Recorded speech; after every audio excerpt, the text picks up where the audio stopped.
what tinnitus teaches us about surrender and control. Well, I think for the most part, tinnitus teaches you that you don't have to be in control to be happy, and you don't have to have life go your way to be happy. And that really kind of changes up a lot of the things that we're told our entire lives about happiness, that we have to get nice cars, and we have to have the perfect life, and everything just has to work out, and then we will be happy. And I've talked to people where on paper everything worked out, and they're like, it feels like something's missing. I don't feel happy. I don't feel like I've arrived. That's because a dream has been sold to you that is this myth that being in control and having things go your way and having nothing bad happen to you is the secret happiness. And it's just a lie. It's not true. If you've believed that, I'm sorry, you've believed a myth, but it's just not true. I openly admit that I don't have control. I practice releasing control. Every time I notice I'm trying to control something, I practice trying to release it, doing to the best of my ability. And I try and live a daily life of meditation and prayer where I'm releasing my desire to try and control things when I'm aware of it. And in that release of control, I find peace. Because peace comes in letting go, not in knowing all the answers. Tinnitus is just a really good example of how you can have life not go your way and still surrender to that and go on and live an incredible life. Go on and live an amazing life. Go on and do things that you never even thought were possible. Because once you work through something like tinnitus, being afraid almost of anything else almost kind of seems rather trivial.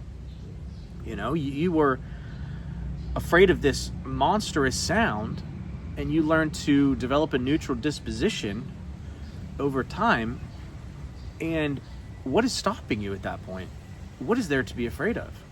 So for me, it was a catalyst to help for a spiritual awakening. And then it was really like, okay, well, I recovered. I need to go live. And that was one of the real things when I was booking a plane ticket to leave America and come live in Asia, was I thought to myself, I could be one of those people who has some debilitating thing where they can't leave their house. And I'm not. I've recovered from tinnitus. I'm going to go live, and I'm going to live the most radical, adventurous lifestyle that I can, because tomorrow is not promised to me. My health is not promised to me.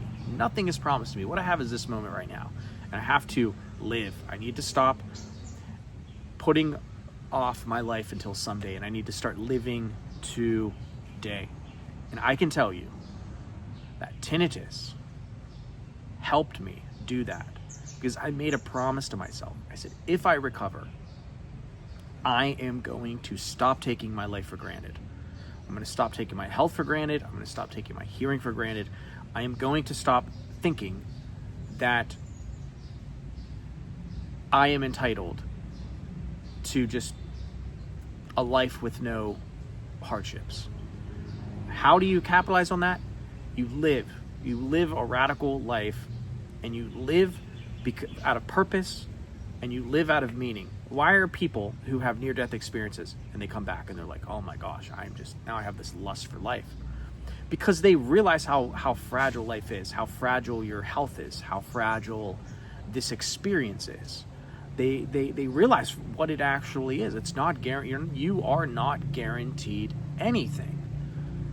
And that can feel rather like you're out of control, but it is true. And when you surrender to that, when you let go and you say, wow, life is really, really precious. My health is really, really precious. My hearing is precious.